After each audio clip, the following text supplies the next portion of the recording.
नमस्कार, news India देख रहे हैं आप और आपके साथ मैं हूं सुरभि तिवारी। और आज वसंत पंचमी का मौका और तीसरा अमृत स्नान।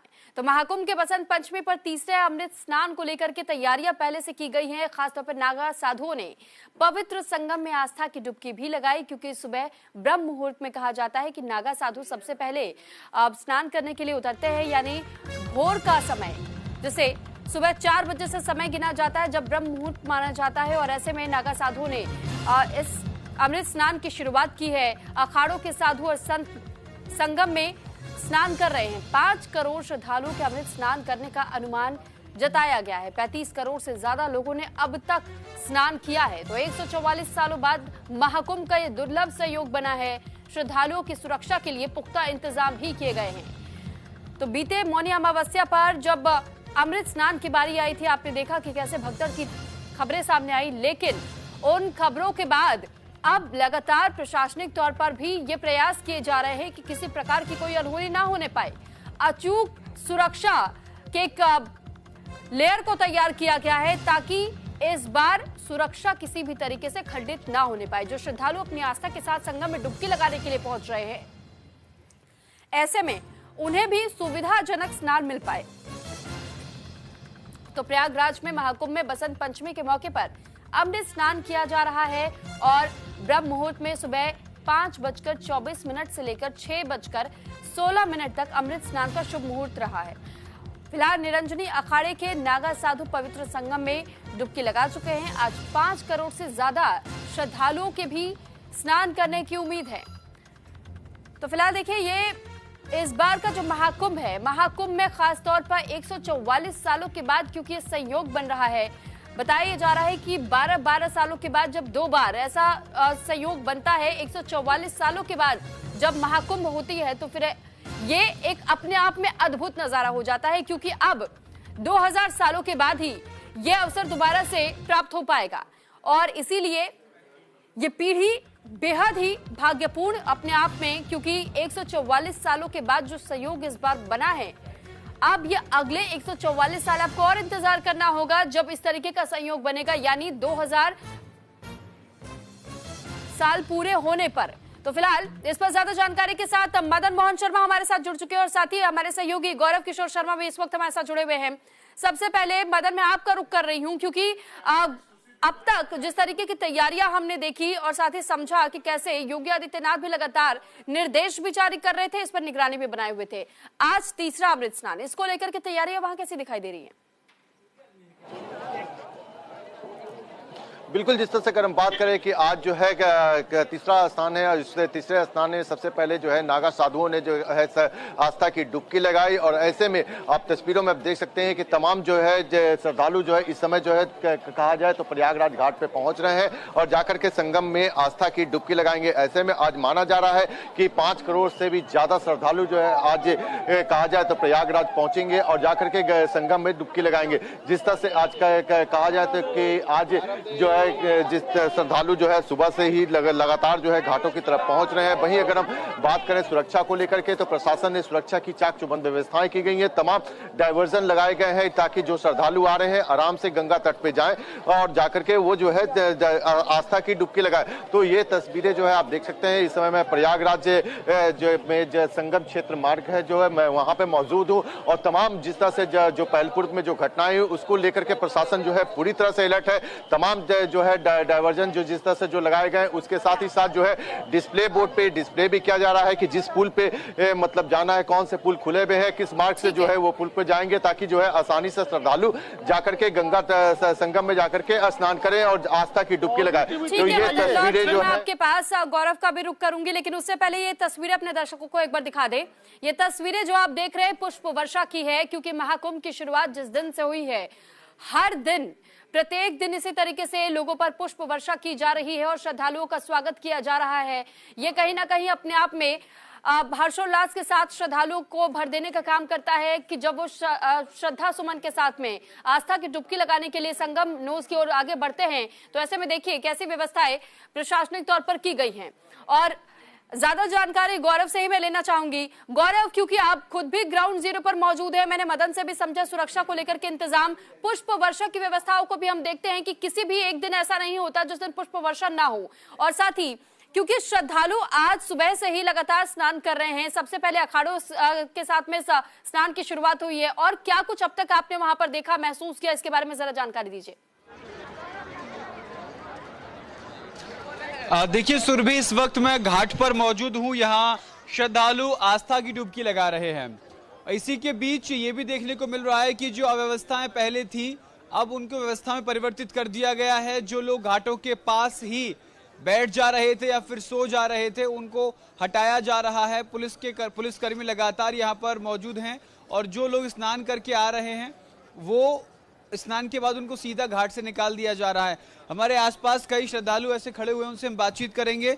आपने गंगा में आस्था की डुबकी लगाई, कैसी व्यवस्था है? बहुत बढ़िया भैया, बहुत अच्छे से स्नान हुआ। कोई अव्यवस्था आपको देखने को मिली? नहीं, आज बहुत बढ़िया, सब कुछ बहुत अच्छे से है। भीड़ भी इतनी बहुत वो नहीं है कि जिसमें बहुत प्रॉब्लम जाए। जी। पुलिस का सहयोग मिल रहा है पूरी तरीके से? मैं राष्ट्रीय कवि सुजीत जायसवाल जीत, निवासी कौशाम्बी प्रयागराज, अभी गंगा स्नान के समय 4 पंक्तियां मेरे हृदय से निकली, वो मैं देना चाहता हूं।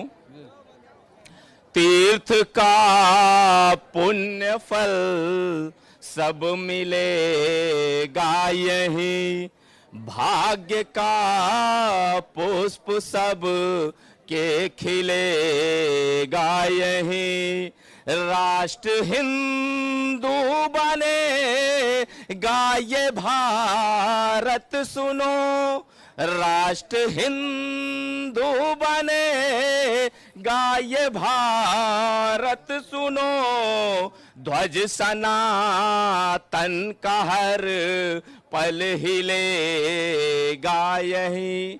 4 पंक्तियां मैं और देता हूं। बिल्कुल बात करेंगे आपसे भी। और कहां से आए आप? हम सागर जिला। आपने गंगा में स्नान किया, व्यवस्थाएं कैसी लगी आपको? सब ठीक है, अच्छा। भीड़ वगैरह? भीड़ भी अच्छे है, बढ़िया थे, सब बढ़िया है जी। तो सुरभि, देखिए जिस तरीके से यहाँ पर श्रद्धालु आ रहे हैं, सैलाब उमड़ रहा है आस्था का, उसके हिसाब से घाटों की व्यवस्था जो है वो पूरी तरीके से सुनिश्चित की गई है। पुष्प वर्षा भी हो रही है और आसपास जो घाट हैं वहां पर लोग स्नान कर रहे हैं और जा रहे हैं। जिस तरीके से सोचा जा रहा था कि जैसे 29 जनवरी को बहुत ज्यादा भीड़ इकट्ठा हो गई थी, वैसा आज नहीं देखने को मिल रहा है। ठीक है गौरव, लौट रही हूं मैं आपके पास। एक बार फिर से तस्वीरें जरा हम अपने दर्शकों को दिखा रहे कि देखिए भीड़ को नियंत्रण करने के लिए जिस तरीके की व्यवस्थाएं की गई हैं, अब तक वो व्यवस्थाएं बिल्कुल दुरुस्त नजर आ रही है, क्योंकि अखाड़े भी शाही स्नान करने के लिए, अमृत स्नान करने के लिए आगे बढ़ रहे हैं, उन्हें भी किसी प्रकार की कोई दिक्कतें महसूस नहीं हो रही है। यहाँ तक कि हमने आपको यह भी जानकारी दी थी कि वीवीआईपी पासेस को अमृत स्नान के दिन भी कैंसिल कर दिया गया है, यानी कि वीवीआईपी पासेस अगर आपके पास हो भी तब भी आप इसका इस्तेमाल नहीं कर पाएंगे, क्योंकि ये कोशिश की जा रही है कि जो आम श्रद्धालु है उन्हें उससे कोई दिक्कत ना होने पाए और वो संगम में आस्था की डुबकी लगाने के लिए अपने परिजनों के साथ में अगर पहुंचे हैं तो सफलतापूर्वक वो स्नान भी कर पाए। यहाँ मॉनिटरिंग हर पैमाने पर की जा रही है। एक बार फिर से मदन मैं आपका रुख कर रही हूँ। मॉनिटरिंग की हम बात करें, वीवीआईपी पासेस की हम बात कर रहे हैं, अमृत स्नान, तीसरा स्नान अपने आप में बेहद महत्वपूर्ण, क्योंकि वसंत पंचमी का भी मौका, ऐसे में वहां पर वीवीआईपी जो पासेस रद्द किए गए थे, इसको लेकर क्या जानकारी है? क्या अभी तक कोई वीवीआईपी मूवमेंट दिखाई दिया है क्या, या फिर अगर कहा गया था तो उसे पूरा भी किया जा रहा है?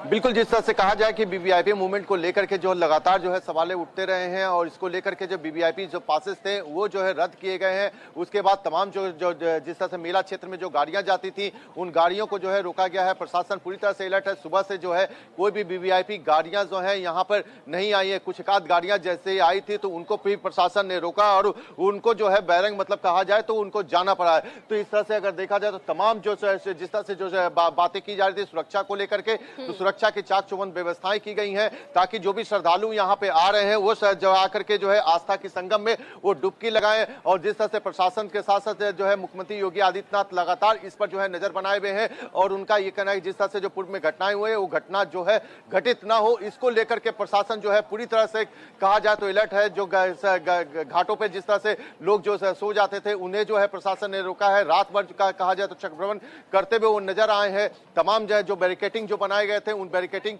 के माध्यम से जो है उनको जो है घाटों तक भेजा जा रहा है। साथ ही साथ जो है ये भी अनाउंसमेंट किए जा रहे हैं कि आप जो है जो नजदीक के घाट है वहां पे जाएं, वहां पे जाकर के संगम में स्नान करें। उसके साथ ही साथ जो कहा जाए पॉल्टन पुल जो बने हैं किस रास्ते पे कौन से जगह पे जाना, उन नंबर दिए गए हैं, उन रास्तों से होकर के उनको जो है वो निकाला जा रहा है कि ताकि भीड़ एक साथ इकट्ठा ना हो। तो अभी तक अगर हम बात करें तो लाखों की संख्या में श्रद्धालु जो है घाटों पर पहुंच चुके हैं। और जिस तरह से हमने पहले भी बताया कि अखाड़ा के साधुओं यानी कि नागा साधुओं ने आज जो है शाही स्नान किया, अमृत स्नान किया। तो इस तरह से सुरक्षा की चाक चौबंद व्यवस्थाएं हैं।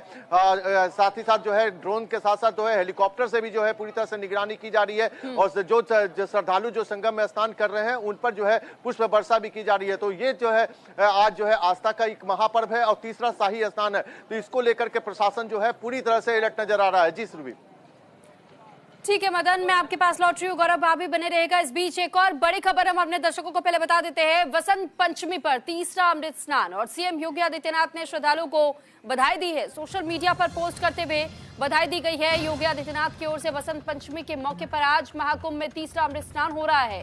सीएम योगी आदित्यनाथ ने इसी बाबत सोशल मीडिया पर पोस्ट कर श्रद्धालुओं को बधाई दी। सीएम योगी आदित्यनाथ ने पोस्ट में लिखा कि महाकुंभ 2025 प्रयागराज में बसंत पंचमी के पावन अवसर पर पवित्र त्रिवेणी संगम में पावन अमृत स्नान कर पुण्य लाभ अर्जित करने वाले पूज्य साधु संतों, धर्माचार्यों, सभी अखाड़ों, कल्पवासियों और श्रद्धालुओं को हार्दिक बधाई। तो ये महाकुंभ से जुड़ी हुई तस्वीर भी योगी आदित्यनाथ की ओर से साझा की गई है। सोशल मीडिया एक्स पर यह पोस्ट किया गया है। ये जो तस्वीर आप देख रहे हैं संगम न्यूज की तस्वीरें हैं। अलग अलग एंगल से तस्वीरें ली गई हैं और ये दिखाया और दर्शाया गया है कि कैसे रात का समय हो, दिन का समय हो, व्यवस्थाएं पूरी तरह से दुरुस्त है। अगर आप भी संगम में डुबकी लगाने आना चाहते हैं तो बिल्कुल आप सभी का स्वागत है, क्योंकि इसके लिए व्यवस्थाएं बार बार बिल्कुल और दुरुस्त की जा रही है। महानिर्वाणी ने नहाया। महानिर्वाणी के बाद निरंजनी पंचायती श्री निरंजनी अखाड़ा और तपोनिधि हमारे साथ जो हमारा एक अखाड़ा है आनंद अखाड़ा, दोनों अखाड़े ने संयुक्त रूप से निरंजनी के साथ हमारे आनंद अखाड़े ने स्नान किया और पूरे हमारे नागांव के साथ सन्यासियों के साथ हमारे निशान देवता और हमारे सभी सेक्रेटरी श्री महंत महामंडलेश्वर मंडलेश्वर सबने आज संगम पर आकर के हमने डुबकी लगाया। हमने राजसी अमृत राजसी शाही स्नान किया।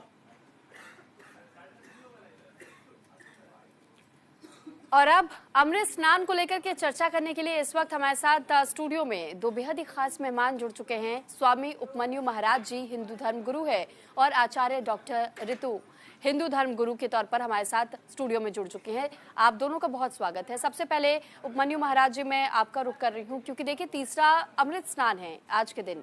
इस अमृत स्नान की अगर परिभाषा को हम आसान भाषा में समझने की कोशिश करें और आज के दिन अगर कोई संगम में डुबकी लगाने के लिए जाता है तो फिर किस तरह का फल उसे प्राप्त होता है, क्या कुछ मान्यताएं हैं, इसके बारे में भी थोड़ा और जानकारी मैं आपसे चाहूंगी। देखिए, बसंत पंचमी का जो तीसरा अमृत स्नान होता है ये कई दृष्टिकोण से विशेष है। सबसे बड़ी बात है कि बसंत पंचमी खुद ही एक अनुभव स्थिति है। इस टाइम किसी भी पंडित से कुछ भी पूछने की जरूरत नहीं पड़ती। ग्रह सारे और हमेशा, ये तो 144 साल बाद है कि ये सारे ग्रह उसी स्थितियों में है जो 144 साल पहले थे और जो पढ़ते रहते हैं हर बार में महाकुंभ में पढ़ते रहते हैं। लेकिन बसंत पंचमी एक ऐसा है कि जो हर साल एक अनुभव स्थिति है कि ऐसा शुभ योग होता है कि आप कोई भी घर में आप कोई भी शुभ संस्कार कर सकते हैं। मकान बनाना है, मुंडन है, पढ़ाई लिखाई का है। सबसे बड़ी बात है पढ़ाई का। लोग पाठी पूजा कराते हैं, पढ़ाई की शुरुआत करते हैं। किसी भी तरीके की कोई भी आपको किसी भी पंडित के पास में, किसी भी आचार्य के पास पूछने जाने की जरूरत नहीं। सुरभि जी, सबसे बड़ी बात यही है, स्नान बाद की बात है, क्योंकि वो तो विशेष है ही है। उसके लिए लोगों ने इतना कह दिया है, इतना कह दिया है कि अब हम उसमें कुछ आगे बढ़ाने की स्थिति में नहीं है, इतना ज्यादा प्रचार कर दिया। अब दूसरी बात कि स्नान, तो बसंत पंचमी का स्नान, और अब भी आपने खुद कहा कि जो ब्रह्म मुहूर्त होता है, और ब्रह्म मुहूर्त क्या होता है, अब अलग अलग है। ब्रह्म मुहूर्त में ब्रह्म मुहूर्त होता है, अगर सही ढंग से आकलन किया जाए, जो मेरा ज्ञान है, मैं किसी को वो नहीं कहता, कि सूर्योदय से 1.5 घड़ी पहले और 1.5 घड़ी बाद तक जो इस टाइम होता है वो ब्रह्म मुहूर्त होता है। उस ब्रह्म मुहूर्त में स्नान करने वाला वो, उसको एक अलग अलग शक्तियां मिलती हैं, पराशक्तियां मिलती हैं। तो लोग कोशिश करते हैं। एक बात मैं 29 तारीख की बात को करना चाहता हूं दोबारा। मैं 29 तारीख को पूरे टाइम में, पूरे दिन यहीं पे रहा, मैंने देखा वहां पे स्थित, तो क्यों हुआ उसका हमने विवेचना की, इन 5 दिनों में विवेचना की। उसका कारण है कि लोग मन में ये सोचते हैं कि जब हम इतनी दूर से आ रहे हैं, अरुणाचल प्रदेश से लेकर द्वारिका तक, कन्याकुमारी से लेकर श्रीनगर तक, चारों तरफ का लोग और विदेश के लोग आ रहे हैं, तो हम सिर्फ संगम के ही जो जगह है उसमें स्नान करें, बस। भगदड़ और उसकी बात है कि सब लोगों में इच्छा शक्ति इतनी ज्यादा बढ़ जाती है कि हम पहले नहा ले, हम पहले नहा ले। जब आदमी इतने दूर से आ रहा है, इतना पैसा खर्च, थोड़ा पेशेंस रखना चाहिए था, और अब पेशेंस है लोगों में। एक बात। दूसरी बात जो हम गणित के हिसाब से बता रहे हैं, संगम क्षेत्र से, ये वैज्ञानिक दृष्टिकोण है, ये मेरा उसका नहीं है, वैज्ञानिक कि संगम क्षेत्र से 8 मील चारों तरफ जो क्षेत्र है वो पवित्र है। और वैज्ञानिकों को कह रहा हूं कि वहां का जल, सब जगह का जल 8 मील, चाहे आगे का हो, चाहे जमुना का हो, चाहे सरस्वती तो लुप्त है, सरस्वती का हो चाहे गंगा का हो, उठाए और वैज्ञानिक दृष्टिकोण से चेक करें उसको। इस पे और विस्तार से हम चर्चा करेंगे सुरभि जी, बस 30 सेकंड जी, कि उसको चेक करें।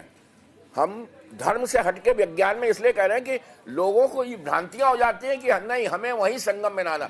वो पानी शुद्ध मिलेगा ही मिलेगा, और जहां करोड़ों लोग नहा रहे हैं, अब तक कितने करोड़, 33 करोड़ से ज्यादा लोग नहा चुके हैं, उसके बाद भी आप पानी उठाइए और वो करिए, उसको लैब में चेक कराइए, उसको जो है लेबोरेटरी में चेक कराइए, वो शुद्ध मिलेगा। ठीक है, अब मैं आपके पास लौट रही हूँ हमारे साथ, क्योंकि हमारे सहयोगी भी ग्राउंड जीरो से लगातार अपडेट्स दे रहे हैं, और फिर मैं आचार्य डॉक्टर ऋतु जी के पास भी जाऊंगी। गौरव का इस बीच में रुक कर रही हूँ। गौरव, देखिए, क्योंकि जब हम त्रिवेणी संगम का जिक्र करते हैं, और जिस तरह अब तक उपमन्यु महाराज जी ने भी बताया, इससे पहले भी हम कई बार चर्चाएं कर चुके हैं, खास तौर पर संगम क्षेत्र में यह कहा जाता है कि जो संगम नोज है उस ओर ही हर कोई जाने का प्रयास करता है, उसके लिए व्यवस्थाएं तो दुरुस्त की जाती है, लेकिन इस बार यह भी बताया गया, योगी आदित्यनाथ ने भी अपील की है और ये कहा है कि हमने अस्थायी घाट का भी निर्माण किया जिसमें संगम का ही पानी, आप स्नान कहीं पर भी करें, पुण्य आपको उतना ही मिलेगा। बावजूद इसके ये कंफ्यूजन आखिर लोगों में क्यों हो जा रहा है कि नहीं, हम अस्थायी घाटों पर नहीं जाए, हम वहीं पर जाकर के स्नान करेंगे। इसके लिए व्यवस्थाओं को कंट्रोल करना कहीं ना कहीं प्रशासन के लिए भी चुनौती हो जाती है। गौरव। बिल्कुल सुरभि, आपने बिल्कुल ठीक कहा। दरअसल ये जो संगम है ये 2 तरीके का संगम है, एक तो आध्यात्मिक संगम है, एक वैज्ञानिक दृष्टिकोण से संगम है। जो उपमन्यु महाराज बता रहे हैं वो अपनी जगह बिल्कुल ठीक कह रहे हैं, लेकिन प्रशासन को अपनी व्यवस्था देखनी पड़ रही है। उस व्यवस्था के चलते वो कई तरीके के ऐसे उपाय निकाल रहे हैं जिससे एक जगह भीड़ इकट्ठी ना हो, क्योंकि प्रशासन के सामने, जिस तरीके से आपने कहा, सबसे बड़ी चुनौती सुरभि यही है कि वो भीड़ को कैसे नियंत्रण में लाएं। देखिए, जिस तरीके से आपने सवाल किया कि संगम में स्नान करना चाहते हैं, दरअसल यहाँ पर अगर सबसे बड़ा घाट बना है, जो पक्का घाट बना है, वो संगम का जो संगम नोज है, वहां कल हमने जल रिपोर्टिंग की थी जल पुलिस के साथ, तो उन्होंने भी इस बात का जिक्र किया कि हमने अस्थायी घाट भी बनाए हैं, वहां पर भी श्रद्धालु अगर स्नान करते हैं तो उसका भी उतना ही पुण्य फल मिलेगा। चूंकि इस तरीके की मान्यता है कि महाकुंभ में संगम में स्नान करने से ही महाकुंभ का जो फल है वो प्राप्त होता है। जिस तरीके से आध्यात्मिक गुरु उपन्यु महाराज जी भी कह रहे थे, तो उसी बात को ध्यान में रखते हुए श्रद्धालुओं की इच्छा रहती है कि वो ज्यादा से ज्यादा संगम रोड की तरफ आए। अच्छा, इसको लेकर के एक सबसे बड़ा सवाल ये भी खड़ा होता है कि आखिर संगम रोड पर आने का व्यवस्था क्या है। दरअसल पीपा पुल जो बने हुए थे, 30 पुल जो बने हुए थे, फाउंटेन पुल, उन पुलों को कल देर रात बंद कर दिया गया। 5.5-6 घंटे के लिए उन पुलों को बंद रखा गया। लोगों को परेशानी जरूर हुई, लेकिन जो भीड़ थी उसे डाइवर्ट करने में प्रशासन को काफी मदद मिली है। यानी जो जहां है वो वहीं पर स्नान कर ले, जो गंगा की तरफ है वो गंगा स्नान कर ले, यमुना की तरफ वो यमुना स्नान कर ले, और अगर कोई चाहता है कि वो स्नान करना संगम में चाहते हैं तो वो उसी हिसाब से अपने रूट का डाइवर्जन करें। देखिए, कल रात ही प्रशासन ने एक व्यवस्था लागू की थी, एक सूचना जारी की थी, जिसमें बताया गया था कि किस पुल संख्या से आप किस पुल की तरफ जा सकते हैं, किस पुल संख्या पर अगर आप चढ़ेंगे तो आप संगम रोड की तरफ जा सकते हैं। इस वक्त मैं संगम रोड के ठीक सामने, मेरे पीछे आप देख रही हैं सुरभि, ये पूरा संगम रोड का घाट है और यहाँ पर हजारों की तादाद में श्रद्धालु स्नान कर रहे हैं। जगह जगह से श्रद्धालु आ रहे हैं और सबसे बड़ी बात यही है सुरभि की यहाँ जो अध्यात्म का संगम है वो देखने को मिल रहा है, विज्ञान का जो संगम है वो देखने को मिल रहा है। और यही एक कारण है कि लोग संगम रोज आ रहे हैं, क्योंकि यहाँ पर गंगा, यमुना और सरस्वती तीनों का मिलान है। गौरव, एक बात पर फोकस थोड़ा और कीजिएगा, क्योंकि आपकी रिपोर्टिंग मैंने भी देखी और आपने भी जिस तरीके से जानकारी साझा की थी और ये बताया था कि पीपा पुल का इस्तेमाल अब वन वे कर दिया गया है, यानी आने के लिए दूसरा पुल आपको चुनना होगा, जाने के लिए दूसरा पुल की व्यवस्था की गई है। तो दोनों पुल जिस तरीके से अलग अलग तरीके से राह खोले गए हैं लोगों के लिए, ताकि भीड़ एक ही पुल पर आने और जाने वालों को इकट्ठा ना हो पाए, तो क्या ऐसी व्यवस्थाएं आज वाकई देखने को मिल रही है? देखिए, इसके लिए थोड़ा सा समझना होगा सुरभि। अगर मैं उदाहरण के तौर पर बता रहा हूं, अगर पुल संख्या 10 जो है वो प्रयागराज से अखाड़ों की तरफ जाने के लिए खोला गया है, तो पुल संख्या 11 अखाड़ों से प्रयागराज की तरफ खोला गया, यानी कि एक ही पीपा पुल से, एक ही फाउंटेन पुल से आने जाने का रास्ता बंद है। यानी कि आप जो श्रद्धालु आ रहे हैं वो एक रास्ते से आना जाना नहीं होगा उनका। एक पुल अगर आने के लिए खोला हुआ है तो दूसरा पुल जाने के लिए खोला हुआ है। रहा सवाल पुलों को बंद करने का, तो पुलों को परमानेंट बंद नहीं किया गया है, अस्थायी रूप से बीच बीच में 3-3, 4-4 घंटे के लिए बंद इसलिए किया जा रहा है ताकि भीड़ जो है, जो श्रद्धालु हैं, वो डाइवर्ट उनकी रह सके, एक जगह पर प्रेशर क्रिएट ना हो, क्योंकि एक जगह पर प्रेशर क्रिएट होता है तभी भगदड़ होती है। भगदड़ को लेकर के एक सबसे बड़ी गाइडलाइन ये जारी की गई है कि घाटों के पास ना कोई बैठे, ना कोई खाए, ना कोई सोए, स्नान करे और आगे बढ़ता रहे, ताकि यहाँ और जो श्रद्धालु वो आए और घाटों पर प्रेशर क्रिएट ना हो। सुरभि, ठीक है गौरव, लॉटरी में आपके पास मदन का भी मैं रुक कर रही हूँ। मदन, क्योंकि अब तक जो व्यवस्थाएं हमने देखी है, अब तक तो बिल्कुल चाक चौबंद इंतजाम दिखाई दे रहे हैं। अब तक कई बड़े सवाल हमने विपक्षी दलों की ओर से भी सुने हैं और किस तरह अखिलेश यादव ने भी कई मुद्दों को उठाने की कोशिश की थी और घेरने की कोशिश की थी प्रशासन को भी और सरकार को भी, लेकिन जो व्यवस्थाएं आज के दिन पर हम वहां पर देख पा रहे हैं वो बिल्कुल चुस्त दुरुस्त दिखाई दे रही है। आपने भी रिपोर्टिंग में ये बताया था कि किस तरीके से हेलीकॉप्टर्स का सहारा हो, ड्रोन का सहारा हो, सीसीटीवी का सहारा हो, हर तरीके से, यहाँ तक कि फोर्सेस को और ज्यादा बढ़ा दिया गया है। तो कैसी तैनाती पुलिसकर्मियों की, किस तरीके से लोगों की सहायता की जा रही है, अगर किसी प्रकार से कंफ्यूजन है तो उनको किस तरीके से घाटों तक पहुंचाने का काम किया जा रहा है, इन व्यवस्थाओं को लेकर थोड़ा और हमें ब्रीफ कीजिएगा। बिल्कुल, जिस तरह से कहा जाए सुरक्षा की जो बात की है, देख सकते हैं इस तस्वीरों में कि तमाम सुरक्षा कर्मी जो है यहाँ पर मौजूद है। अलग अलग जिस तरह से कहा जाए कि घाटों की तरफ जो है जो श्रद्धालु आ रहे हैं उनको भेजा जा रहा है। साथ ही साथ वीवीआईपी मूवमेंट्स की जो बात कही गई थी कि वीवीआईपी पासेस जो है रद्द कर दिए गए हैं, वीवीआईपी जो गाड़ियां जो है वो मेला क्षेत्र में नहीं जाएंगी। तो देखिए तस्वीरों में सामने जो है एक वीवीआईपी गाड़ी जो है यहाँ पे पहुंची है, जिसको पुलिसकर्मी ने रोका है, यानी कि उनको कहा है कि आप यहाँ पे नहीं जाने। हालांकि उन लोग रिक्वेस्ट कर रहे हैं कि हमें जाने दिया जाए और कुछ पार्टी का उन्होंने वो भी बताया, लेकिन फिर भी उसके बावजूद जो है यहाँ पे प्रशासन ने उनको रोक दिया गया है। यानी कहा जा सकता है कि जिस तरह से योगी आदित्यनाथ ने जो आदेश दिया था उसके बाद प्रशासन ने उसको अमल किया।